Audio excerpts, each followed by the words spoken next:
Welcome to the Municipal DataWorks Asset Valuation Module Training Video number 2, Generate Categories.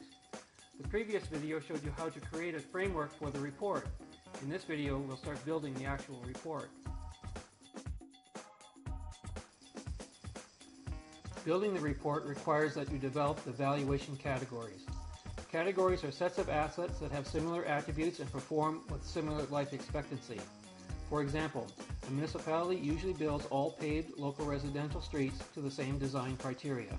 Therefore, all streets in the category should have similar useful lives and a similar cost per kilometer. Let's get started building the report. First, click on the report you wish to open by clicking the Select button. In my example, I only have one report. Next, click the Add Asset Type button. Only the asset type selected in the Add a Report function will be available in the pick list. Select the asset class from the pick list and asset type.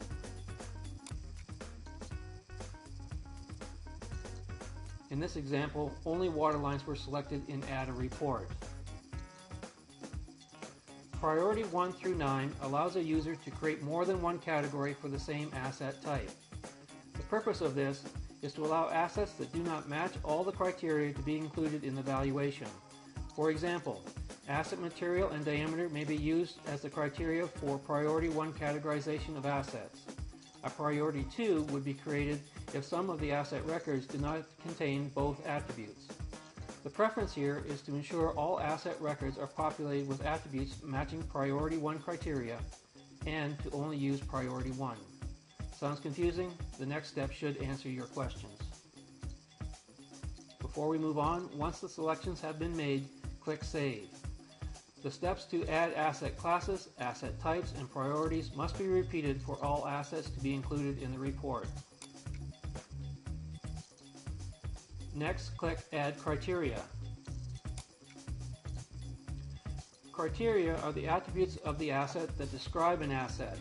Attributes can be materials used to build the asset, variations in geometry from asset record to asset record within the same asset type, for example, pavement width, where the asset is located, or any other criteria that may impact the cost per unit of measure or useful life of the asset. From the attribute type and attribute pick list, select the attributes that will be used to create the categories.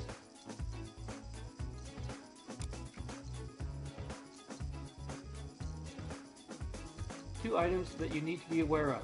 Attribute data matching the criteria must be populated in the asset record, and using multiple criteria to define the categories results in more categories being generated.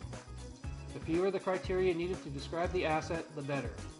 In my example, I will be using two criteria, asset material and geometry.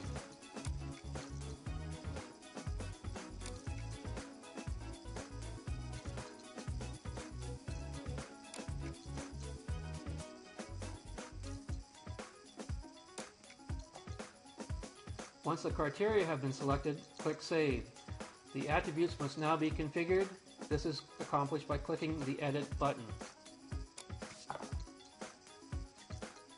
You can select All to include all asset records matching the attribute values, or you may exclude some assets by not selecting the attribute.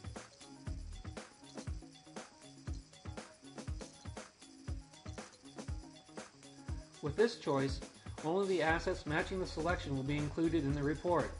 Once the selection is made, click Save, and you will return to the previous page. A check mark appears indicating the attribute has been configured. This step must be repeated for each attribute.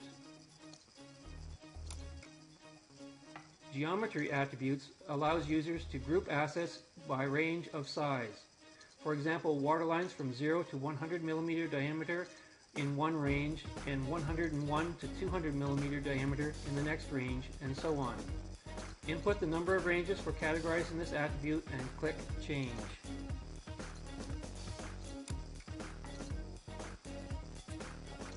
The module automatically sets ranges based on the geometry values in the asset inventory.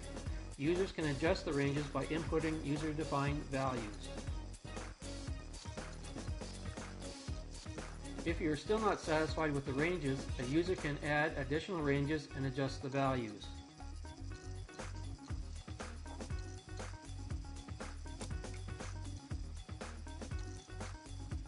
Once you are satisfied that the ranges will properly categorize the asset, click Save.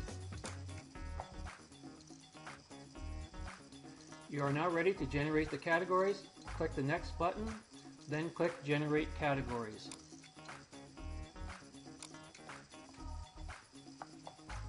The categories have now been generated. The assets included in each category can be reviewed by clicking the value beside the category.